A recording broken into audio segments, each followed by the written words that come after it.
Hindi kinakaila ni James Reid na may offer sa kanya na magbalik sa pag-arte. Isang bagay na napabayaan niya nang mag-focus siya sa pagmamanage ng Careless Music. Dahil may mga chikang nagkaroon ng internal problems ang nasabing kumpanya. Umugong ang espekulasyong desidido na raw mismo ang aktor na bumalik sa limelight. Noon kasi, sinabi ng Phil o si actor na mas gusto niyang mag-concentrate sa kanyang sariling brand of music na incidentally ay hindi namang kinagat ng masa. Pero ano itong nasagap na may kondisyon daw ang aktor sa muling pagharap sa kamera? True kaya ito?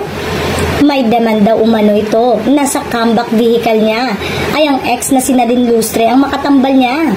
Say naman ang source, sigurista raw ang dating PBB housemate dahil kung si Nadine nga naman ang kanyang makakapareha ay posibleng bumango uli ang career niya.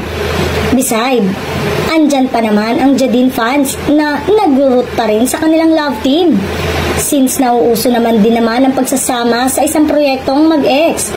Sampalataya naman ang ilang showbiz insider na tatangkilikin ang balik-tambalan ng Jadine with the right project. After all, nakapag-establish na rin naman sila ng fanbase na kung pwede pa rin tumalo sa millennials.